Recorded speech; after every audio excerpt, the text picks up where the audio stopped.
Late at night on August 15th, 2019, two police officers in England were driving in an unmarked police car along this narrow, winding road when all of a sudden, right in front of them, another car came bombing down the road towards them. And so both cars came to a screeching stop, and then one occupant from this other car got out of their vehicle, and one of the officers got out of their vehicle. What happened next was so horrific that a special law was passed to make sure it never happened again. But before we get to today's story, if you're a fan of the strange, dark, and mysterious delivered in story format, then you've come to the right place because that's all we do, and we upload once a week. So, if that's of interest to you, please remove the prong in all of the like buttons belts. Also, please subscribe to our channel and turn on all notifications so you don't miss any of our weekly uploads. Okay, let's get into today's story. Buckle your seatbelts, this is about to get crazy.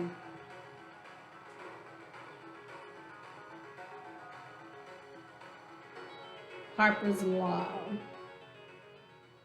On July 18th, 2019, 28-year-old Andrew Harper scrawled a little note inside of a card, then he folded the card up, he slipped it into its envelope, and he handed that envelope off to a nearby friend. And this friend, after getting this envelope and Andrew's directions for what to do with it, he left Andrew's room and began walking down the hall all the way towards the other side of the Ardington house.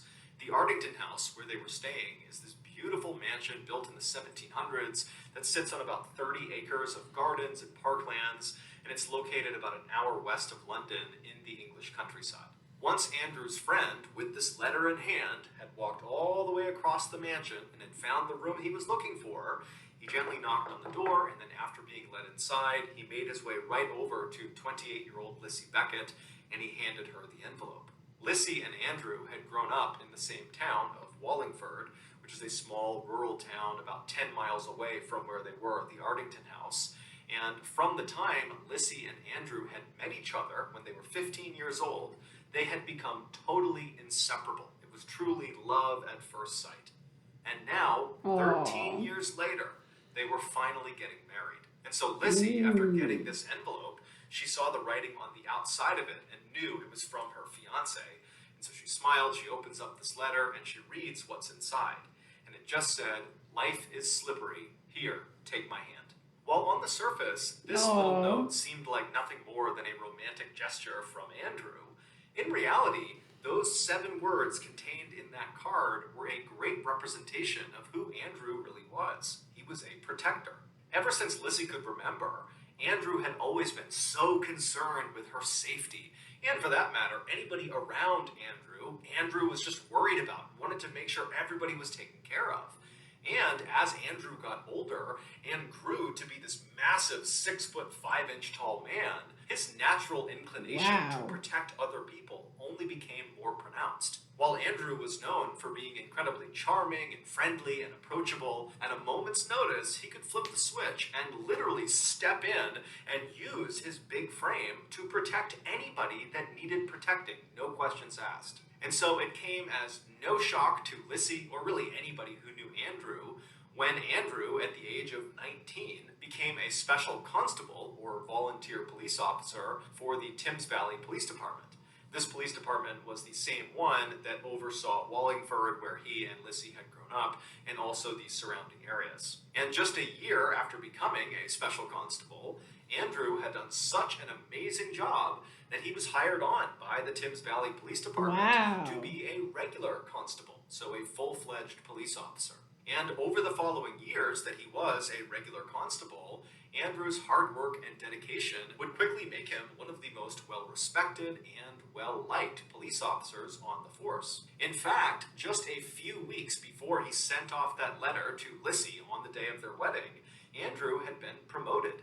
He had been assigned to the road policing unit within the Thames Valley Police Department, and what that meant was, in addition to a host of new responsibilities on a day-to-day basis, Andrew would now become one of the police officers who would immediately respond to any emergency call that came in. He was basically a front lines police officer now. And so, of course, this meant Andrew's job just became a lot more dangerous. But for Andrew, that didn't matter at all, because to him, the most important thing was protecting people in need. And so this promotion just gave him a bigger opportunity to do that. He's as tall And as that this truck. week, after reading this little What note the that Andrew had heck? just sent her, she set it down on the table, and now with a big grin on her face, she finished getting ready, and then that afternoon, she and Andrew would walk down the aisle, and they would say, "I do," in front of their families and their closest friends. And then that evening, after the newlyweds had had their first dance as a married couple, they would tell each other that this was the happiest day of their lives. 28 days later, on August 15th, Andrew, along with his partner, who also was named Andrew, his name was Andrew Shaw, they were conducting a surveillance operation in a town called Reading. Reading is a town about 30 minutes south of Wallingford. Just after 11 p.m., the men finally decided it was time to shut down their operation and head back home. Their shift had actually ended 4 hours earlier, but being hardworking and diligent police officers, they had worked overtime because they knew it would help their unit. But now at 11 p.m., they were totally exhausted, and so as they're kind of yawning and packing up their things, Shaw, who was driving, would fire up the engine of the unmarked BMW car they were in, and then once it was on, he would pull away from the curb, and they would start heading north. At the same time, a very distressed man who lived not far from where Andrew and Shaw had just been doing surveillance, he called 999, and he told the dispatcher that just a few moments ago, this gray sedan had pulled up his driveway and stopped right outside of his property. Now, this man's property was off of a road called Admore Lane, which was this winding one-lane country road that had very little traffic, and there was not that many properties off of it. And so for anybody to pull on to this man's property would have caught his attention, let alone a car pulling onto his property in the middle of the night. And so as soon as the man had seen these headlights coming up his driveway, he had gone to the window and watched, wondering, what is this person doing? Had they turned onto the wrong property? Are they going to turn around and leave? But to his horror, once this car had stopped right outside of his house, 3 masked men who were carrying weapons of some kind got out of the vehicle. And so at that point, the man had frantically dialed 999, and as he's trying to describe the situation to the dispatcher, he suddenly tells the dispatcher, as he's looking out the window, that he thinks these men are here to steal his quad bike. His quad bike was parked right outside of his detached garage, and he saw them walking towards it. And so he tells the dispatcher, who's already told him that police are on the way, he tells the dispatcher, "I can't wait any longer. I'm going out to confront them and stop them from stealing my bike." The dispatcher yells at him not to and says, "They have weapons, stay in your house." But this guy's not listening, and so he runs to his front door, he opens the front door up, but by the time he's looking outside, the gray car, the 3 masked men, they're all gone, and so too is his quad bike. And so he goes back to the house, he's talking to the dispatcher, and the dispatcher says, "Look, just stay at your house, the police are on the way, they will intercept that car, they'll get your quad bike back." And so seconds later, a call went out over the radio to Thames Valley Police to go and intercept this gray car on Admore Lane. So whoever was closest, go over there, but be advised, the occupants of this car are 3 masked men that are armed and dangerous. Now, Andrew and Shaw, when they heard this call, they would have known that they were not the only officers that could have taken this call.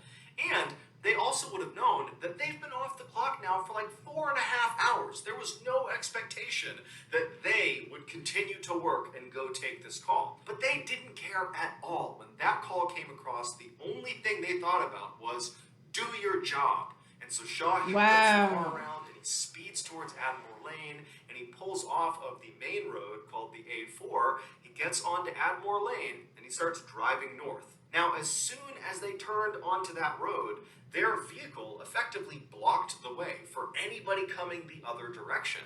And so at this point, they're expecting this gray car full of these masked men to be coming in their direction, and they are now blocking the way. And so Andrew and Shaw, as soon as they get on that road, they know a close quarters confrontation is almost guaranteed. But when you listen to the dash cam footage from the front of their vehicle that picked up the voices of Andrew and Shaw as they turn onto this road, there is no nerves, there's no fear, there's no hesitation. They are calm as can be. This is what they have trained for. They were ready. And so Shaw, he's making his way up this winding road. It's totally pitch black. The trees are practically on top of the road. It's like a tunnel of trees. And so they're driving along this road, and then all of a sudden, up in the distance, you can see on the dash cam footage, you see headlights bombing toward them. They're way off in the distance. And then all of a sudden, that car, these headlights, they come flooring out right in front of them, and both cars come to a screeching stop. You can hear the screeching of the brakes on the dash cam footage. And so this car in front of them comes to a full stop, and Shaw, he stops, but then he moves up just a little bit closer before fully stopping the car. And so now the two cars are only maybe 10 or 15 feet apart. At this point, it's important to understand that the vehicle that Shaw and Andrew were in was an unmarked car, and they had intentionally not put on their blue lights as they're cruising up this road because they didn't want the suspects to see the blue lights in the distance and turn around and get away. And so now they come face to face, and so Andrew and Shaw, they're looking at this vehicle, and they can see that one, it's a gray sedan, so it matches the description of the car they're looking for, and two, behind this gray sedan is what looks like a quad bike that they are towing. And so they know this is the car they were looking for. It's on Atmore Lane. This is going to be it. And so Shaw, he flips on the blue lights, and Andrew, who's in the passenger seat, he opens the door and begins yelling at the occupants to stay where they are. But they don't listen, because now the masked men in the gray car, they know they've been caught. There's police right in front of them. And so suddenly, one of the masked men in the back seat of this car, he leaps out of the vehicle, and he runs around to the back of the gray car, and he unhooks the quad bike. And then the gray car, without even waiting for this third masked man to get back inside, it just begins driving forward on the left side of Shaw and Andrew, basically trying to drive around them, despite the fact there's nowhere to drive. It's a ditch on either side of the road. But obviously, these guys are desperate and willing to do anything to get away. And so this gray car has driven down into this ditch before Andrew and Shaw could do anything. And then the third masked man, who's realizing he's being left behind, he starts running around the right side of the police car. So he's trying to go around the other way. And amazingly, as soon as the third masked man made it around to the back of the police car, the gray car somehow managed to pop out of the ditch and got back onto the road. Wow. Away from Shaw and Andrew. And as they're driving away, the third masked man is just on the road running after them. And so Andrew, seeing an opportunity to potentially grab this third masked man that was out on foot, he jumps out of the police car, he turns, and starts running down the road after the suspects. And so Shaw, he doesn't have enough space on this road to turn around and drive after them. And so all he could do was put the car into reverse and then look over his shoulder and start driving in reverse after them. And so as Shaw is driving backwards down this road, he can see out of his rear window Andrew, who is chasing the third masked man, who is chasing the gray car. And so we can see all this happening out his back window. And then something totally strange that just defied logic happened. The third masked man suddenly leaps as if he's trying to jump into the moving car.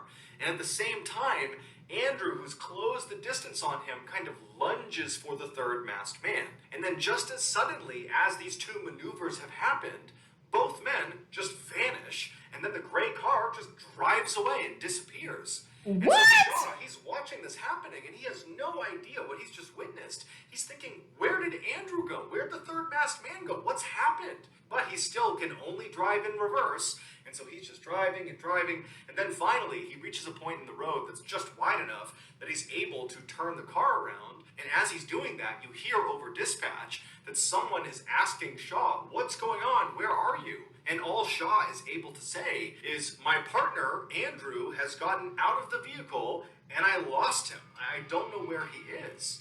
And so after Shaw has turned the vehicle around, he begins driving, now facing the proper direction. And as he's driving down this creepy, dark road, you don't see anything. It's eerily quiet. Andrew's nowhere to be found. The car is nowhere to be found. The third masked man, there's no one. And so Shaw is driving down the road, hoping that as he makes one turn to the next, he's going to see his partner just kind of running on the road somewhere, but he doesn't. But as he's driving along, what Shaw didn't realize was that there were things in the road that belonged to Andrew. They were kind of small, so he didn't see them, But the footage would later reveal that it was almost like there was this trail of Andrew's things kind of littered all over the road. There was his wallet, and there was his badge, and there was his license and other ID cards, and then there was his glove, and then there was this piece of plastic that looked like it belonged on Andrew's vest. And then a little farther down the road, because Shaw is still driving and scanning for his partner and scanning for anything, and there's just nothing. As he's driving along, he would, in real time, notice something of Andrew's, and it was Andrew's stab vest that he wore over his chest. And so he stops the vehicle and he gets out, and again, he's on this totally pitch-black road where it's weirdly quiet, and he's walking up and he grabs the vest, he comes back into his vehicle, and he puts it down inside of his car, and at this point, over the radio, people are asking Shaw, what's going on, where are you? And you hear in Shaw's voice a bit of panic, as he's like, I've found Andrew's stab vest. It was on the side of the road. And he can't make sense of that. He has no idea why it's there. And dispatch, they don't know what to make of that. And so Shaw just continued driving down this road, thinking to himself, what's happening here? Meanwhile, less than a mile away at the end of Admore Lane, where it joined up with A4, which is where Andrew and Shaw had originally come in, two other Thames Valley police cars had arrived at that intersection. They had gone there specifically to try to intercept this gray car as they fled. And so they're sitting at this intersection. Smart. They're looking up Admore Lane, and they see headlights bombing towards them. It's the gray car, and the gray car comes speeding out onto A4, and makes a hard turn, and it speeds away from these two police cars. And so one of these two police cars that were waiting out on the A4, one of them takes off following the gray car. But the other police car, they stay right there, because unbelievably, they had just spotted Andrew. It would turn out, when Shaw first put the BMW into reverse, and he began going in reverse towards his partner who was chasing the third masked man, who was chasing the gray car, when he was doing that, he was watching out his back window, and he saw the third masked man jump and then disappear, and then Andrew disappeared. That was not a figment of his imagination. That really happened. The third masked man had attempted to jump into the moving vehicle, and he had been successful. As for Andrew, why he suddenly vanished, the reason for that is truly horrific. The three masked men were 18-year-old Henry Long and 17-year-olds Albert Bowers and Jesse Cole. All three of them, prior to this night, had fairly extensive criminal records, and they proudly referred to themselves as career thieves, which basically just meant they spent all day and all night stealing from people. And so that night, they had gone out with the intention of stealing that man's quad bike. It's unclear how they knew he had a quad bike, but they definitely showed up prepared, because they knew they would have to get onto his property and very quickly tow that bike out of there before the homeowner could stop them. And so they had attached this long, very thick rope to the back of their gray car. It was basically like this big loop of rope, almost like a lasso. And so when they pulled up onto that man's property, they backed up to the quad bike and they looped that stretch of rope over the handlebars of this quad bike. And then all three of them piled back into the gray car and they sped off with the quad bike in tow. But when they were on Admore Lane and came face to face with Andrew and Shaw and realized those are police officers and were caught, the third masked man, aka Jesse Cole, he hopped out of the gray car, he ran around to the back, and he unhooked the loop of rope from this quad bike. So that was quad bike by him. the side of the road, so that it would be easier for the gray car to make their getaway. And so once it was free, the gray car kind of took off without Jesse. And so Jesse ran around the cop car, but Jesse would get back up to the side of the gray car, and he would leap into the window. And as soon as he was inside, and Henry, who was driving, he knew he was inside, so they're all good, Henry hit the gas. And who was standing with both feet inside of that loop of rope dangling off the back of the gray car when the gray car suddenly accelerated? Andrew Harper. Oh Andrew my swept off his feet as God. the rope grabbed onto his legs. And so his head came back and smashed into the ground, and then he was dragged for 91 seconds at an Oh average my speed of God. 42.5 miles per hour down Admore Lane. It was only after he had been dragged for over a mile, whipping violently side to side, smashing not only into the ground, but into trees and fence posts Oh and my shrubs, just God. getting destroyed on this road, that finally, when they pulled off of Admiral Lane and got onto A4, that turn swung Andrew around and he smashed into a curb that dislodged him from the rope and sent him careening into traffic. At that point, one of those two police cars took off after the gray car in pursuit. But the other car, they saw Andrew as he was thrown off the back of the gray car and launched onto A4. Now, initially, they actually thought that the suspects were just hauling a dead deer behind them because it looked like a bloody deer carcass was dangling behind the car. But when they ran up to see what it was, they saw it was their colleague. It was Andrew. And so immediately they tried to save his life, but Andrew's injuries were catastrophic. He had been destroyed. And so Andrew Harper would die at 11:45 p.m. on the side of the A4, about 20 minutes after he and his partner had so selflessly agreed to go after this car despite the fact they didn't have to. The three killers were arrested about 1 hour after Andrew had died. A police helicopter had spotted their car parked amongst some buildings about 4 miles away from where Andrew was found. During their trial, the three teens would say they had no idea that Andrew was attached to that tow rope as they sped down Admiral Lane. This is despite the fact that the prosecution, they went out and recreated the exact scene that played out on Admiral Lane. They used the same car, they used the same tow rope, and they used a very lifelike dummy that was the same size as Andrew Harper. It was 6'5", 200 pounds, and they strapped it on the back of the car, and they drove the same mile stretch to see what it would be like to drive with Andrew attached to the back. And these experts that went through this recreation over and over and over again, they said the same thing. It was nearly impossible to drive the car because as soon as the dummy would start to shift one way or the other, it would tug and pull on this little gray car. Exactly. So handling this car would have been a nightmare, not to mention the fact that the sound of Andrew grinding against the cement and smashing into trees and posts would have been extremely loud. And so the prosecution attested that there was absolutely no way that those three teens wouldn't have known that there was a person connected to the back of their car. Exactly. Also, the prosecution said that all along Admiral Lane, they found blood on both sides of the road, high up into bushes and on trees, indicating that as Henry had driven along with Andrew behind him, he must have been swerving violently side to side, most likely, at least according to the prosecution, to try to dislodge the person that was stuck on the back of his car. But the three teens never changed their story. They also never once said they regretted what they did. They showed absolutely no remorse. And when the verdict was read, and these three teens were not found guilty of murder, they were found guilty of manslaughter. What? Everybody knew that was significantly better because the sentences were so much shorter. When that verdict came back, these three teens were punching the air and cheering and laughing, just making a complete spectacle out of it. And then after being led out of the courthouse with the devastated family of Andrew Harper basically watching them, they were smirking and smiling at the cameras and waving and just treating the whole thing like it was one big joke. Still to this day, that's a damn none shame. of them have apologized or expressed any regret or remorse about what happened.